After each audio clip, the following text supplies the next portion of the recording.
Greetings, gals and ghouls. I'm Walter Benasiak, and welcome to October Top 5. Today, we're taking a look at something truly scary, the worst of a Canadian children's television show.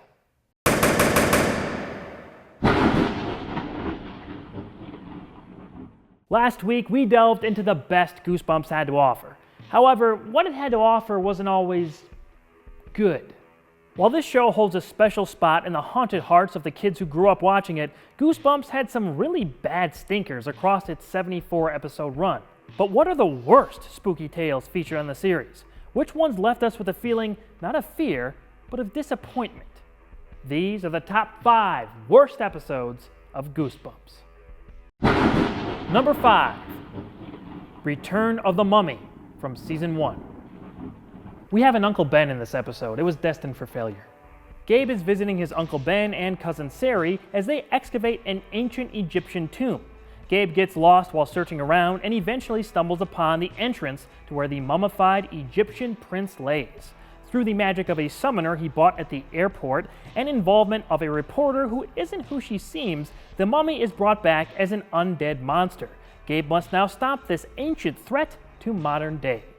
Some of the sets and costumes actually look pretty good in this episode. I think the main problem here is the acting. Right from the first word of narration, I could tell what we were in for. The pyramid is like this dark underground maze, full of secret passages and dead ends. It's pretty spooky, but I'm not afraid. This is also my favorite scream ever now. Then we have the lady who says she's a reporter, but is actually Princess Neela, your sister. Hey, that's my summoner! Silence, foolish peasant. The summoner is mine. Like I mentioned, the sets, costumes, and even effects look pretty decent for a Goosebumps episode, so there is stuff to like about this one. But those actors and the characters they were playing just brought Return of the Mummy way down for me. On to number 4. Number 4, Say Cheese and Die, again, from Season 3. Say Cheese and Die was one of the honorable mentions from my best list. Pretty big drop-off for the sequel. Greg Banks is given the assignment of writing a true story that changed his life for a class in school. When he writes about his experience with the evil camera that predicted the future and made it bad with every photo taken, his teacher doesn't believe the story and flunks him. The only way Greg can reverse his failing grade is to prove to his teacher that the camera exists. Greg reluctantly looks for and finds the sinister camera, but it ends up being much more trouble than it's worth as he discovers its powers have ballooned to massive proportions. Ryan Gosling starred as Greg in the original Say Cheese and Die. Would have been interesting to see him try and tackle this sequel. You know the famous thing from the Jason movies? Well, they do that here, but it's say cheese, say cheese, say cheese, say cheese, say cheese, say cheese, say cheese, say cheese, say cheese, say cheese. Very cute. So you'd think the characters from the last episode about this camera would have learned their lesson to not be so reckless with it. Wrong. Are you nuts? Well, if it's broken, you wouldn't mind me taking your picture. That girl's a jafe. One minute she's adamant that Greg take the camera back to where it came from, and the next she's all willy-nilly with it and doesn't even care. The fools. The worst thing about this episode is the ridiculous and inexcusably bad fat effect they put on this kid. That's right, his doomed fate is to live life as a fat guy, making the big kids out there feel really good, aren't you, Goosebumps? Anyway, I laugh out loud every time I see this part. No! No! No! Oh my God, I'm a fat guy! They put cotton balls in his cheeks and stretch out his face in post from then on, and it's horrendous, until he turns into Fat Bastard from Austin Powers. Get in my belly! It's not a joke. You have to help us. At least the D-bag teacher got what was coming to him at the end of the episode. Oh, look at this. That's quite amusing. Look, he's losing his hair.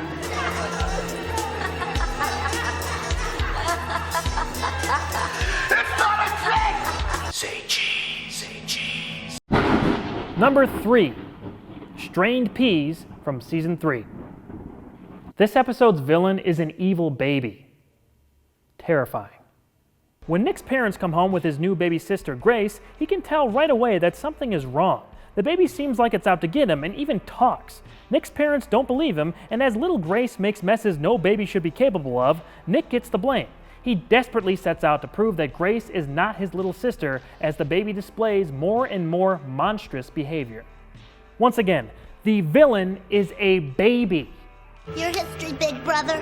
Soon I'll be the only one. Ha! The episode isn't scary. It would fail at being scary to a 3-year-old.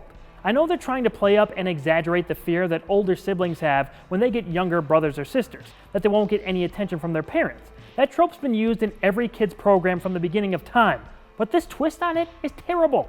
Grace ends up being the actual offspring of monsters, as there was a mix-up at the hospital. Oh, and when they get their actual baby, it talks too. Could that baby talk and give me some food? None of that mushy junk. Spooky talking babies, fear them. Number 2, You Cant Scare Me from Season 2. I'd hesitate to even call this an episode. There's no structure and it feels unfinished.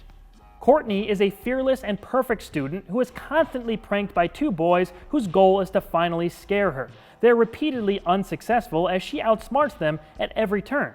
Their last-ditch effort is to lead her to a swamp where a mud monster supposedly lives. One of them dresses as the monster, but they all get more than they bargained for when they discover that the mud monster legend is real. This one just freaking sucks. There's no lesson, there's no payoff, there's no twist. It's just 20-something minutes of these boys trying to scare this girl. She doesn't get scared, and it ends. That's it. In the climax, when they see that the mud monster is real, you'd think one of 2 things would happen. Either Courtney does get scared and is proven wrong about the mud monster existing, or she ends up being a part of the mud monster somehow. That's why she's not scared of anything, because she's a monster. Instead of those logical conclusions, she just talks to the monster. Don't interrupt. I can feel your anger. I can feel your anger? Is she the Emperor? What the hell is that? She goes on talking until the mud monster dries out and seems dead.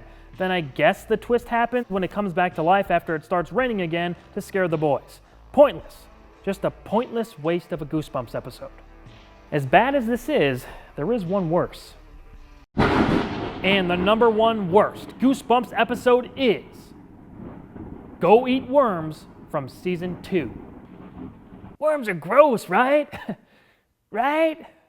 Todd is a mean kid who loves worms and often pranks his little sister with them. When the worms start showing up in his lunch and even his bed, he thinks his sister is getting him back for pranking her, but finds out something much stranger is going on. This is just a gross out episode. It's actually really, really lazy. Todd is a puke of a kid. He deserves what he gets, but it's not pulled off in an interesting way and he doesn't learn anything. This kid even rubs his face in worms at one point. Yeah, no one sleeps like that. I will say, those worms are better actors than Todd's mom. If you were my client, I'd tell you to plead insanity. Crazy about worms. I just think they're cool, that's all. Try me.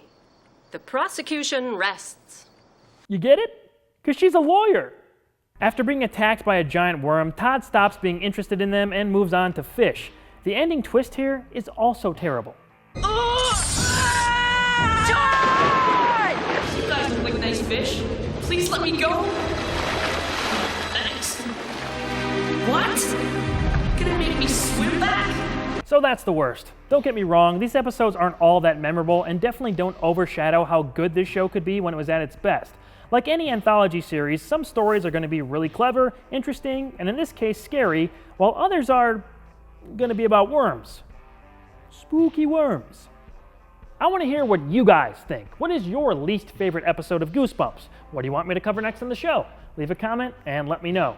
For more content, subscribe to my personal channel, youtube.com/awesomewalter, like my Facebook page, facebook.com/awesomewalterb, and follow along on Twitter to take part in more polls about what may be covered in the future.